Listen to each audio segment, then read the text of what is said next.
Hi there, I'm Chained Alex, and in this first video, I would like to introduce myself as an aspirant game engine developer some months ago by studying, among others, the jewel that is Matfar's physically based rendering, which illustrates the theory behind rendering and puts it in practice in the PBRT software.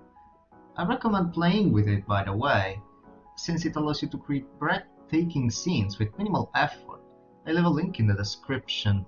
The document compiles a concise introduction to the mathematical and physical framework of computer graphics, and a small CPU path tracer heavily inspired by the small PT path tracer by Kevin Bezin, explained in the PBRT book style.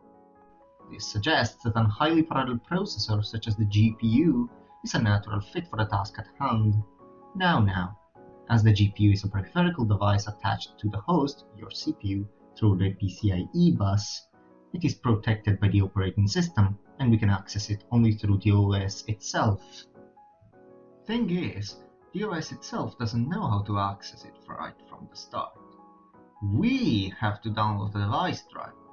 Such as a device driver implements in software the front end, let's say, in C, of what is known as an API, which is a standardized, long document which details how a particular device can be manipulated.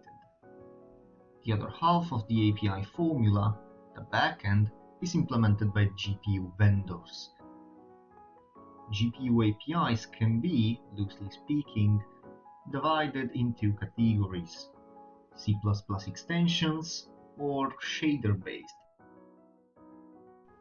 Vulkan requires the application to create an instance, which contains all the necessary state that a Vulkan app needs in order to run. Then we need to enumerate all devices which support Vulkan and that has all the features we need. Then we need to retrieve queues from this device, which are abstract executors, all independent among themselves. And despite their name, they are not FIFO queues, and the last command buffer submitted, command buffer being the Vulkan name for a job, can finish first due to parallel execution under the hood, completely asynchronous, with respect to the CPU. I'll spare you the rest, and the final result is around 5,000 ugly lines of C++ code, not even remotely related to computer graphics, that barely work just to set up Vulkan. Vulkan uses so-called shaders to tell the GPU what to do. They are nothing more than a program executed by the GPU on a dispatch or draw call by the CPU. In here, I basically replicated what I did in the CPU renderer, albeit after having eliminated all recursion not supported by the HLSL shading language. How did it go? Of course it didn't work. Wait, what?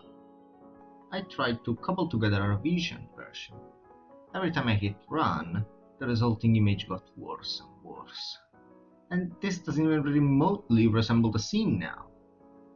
Okay, first nuke the shader code. Open up the PBR book, clone the PBRT repository, and let's rewrite the shader code following its structure. Here's the end result. Unfortunately, that's all I've got to show. I will continue working on the project, hoping to fix it somehow.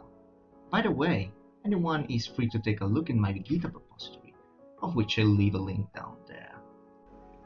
If you're still listening, thank you. See ya!